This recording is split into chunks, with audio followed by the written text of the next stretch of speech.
Top quality और consistent performance के लिए सिर्फ सिल्वर पंप नाम याद रखना।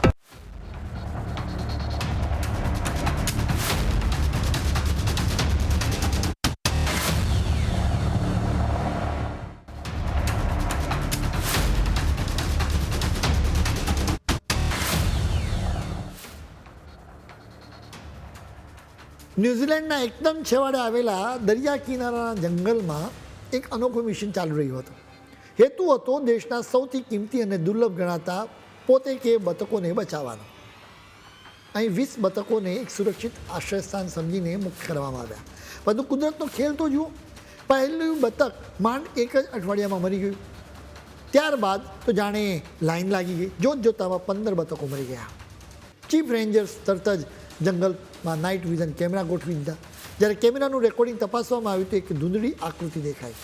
એ હતી એક મોટી રાખોડી રંગની કાબરચીતરી બિલાડી. એનો ચહેરો અને છાપ એટલા અલગ હતા કે ઓળખાઈ જાય, પણ હાથમાં આવે એવી નહોતી. ટીમે તેને પકડવા માટે સકંજો કસ્યો, જાળ બિછાવી, ઇન્ફ્રારેડ કેમેરા લગાવ્યા, પણ એ બિલાડી જાણે હવામાં ગાયબ થઈ ગઈ. અઠવાડિયા સુધી કોઈ હતો પતો જ નહીં. અને પછી અચાનક એવો હુમલો કરે કે જાણે એ ક્યારેય ગઈ જ નહોતી. આ એની સૌથી મોટી ચાલાકી હતી. એ ક્યારેય પોતાની પેટર્નની ખબર પડવા જ દેતી નહોતી. ક્યારેક સંધ્યાકાળે હુમલો કરે તો ક્યારેક મધરાતે તો ક્યારેક વહેલી સવારે હુમલો કરે. ક્યારેક એ બપોરના તડકામાં પણ ત્રાટકતી. કોઈ ચોક્કસ સમય નહીં, કોઈ ચોક્કસ રસ્તો નહીં. એ જાણે સારી રીતે જાણતી હતી કે તેના રૂટીનની દુશ્મનોને જાણ થઈ જશે તો એનું મોત બિલકુલ નક્કી છે. 2024માં પોતે બતકોને બચાવવાનો બીજો પ્રયાસ થયો, પણ પરિણામ એ જ આવ્યું. બીજા 15 બતકો એ જ શિકારીનો ભોગ બન્યા. 3 વર્ષનો લાંબો સમયગાળો ગયો અને ડઝનબંધ પોતકે બતકો સાફ થઈ ગયા. વિશ્વમાં આ પ્રજાતિની જેટલી વસ્તી છે તેના 1% જીવો તો આ એક જ બિલાડી ખાઈ ગઈ. એટલું જ નહીં, સ્થાનિક કીવી પક્ષીના બચ્ચા અને ગરોળીઓ પણ આ શિકારીથી બચી શક્યા નહીં. આ એક જ બિલાડી ન્યૂઝીલેન્ડના એક સમગ્ર વિસ્તારના વન્યજીવો માટે સાક્ષાત કાળ બની ગઈ હતી. આ બધા વચ્ચે આ જંગલી બિલાડીનું નામ રાખવામાં આવ્યું.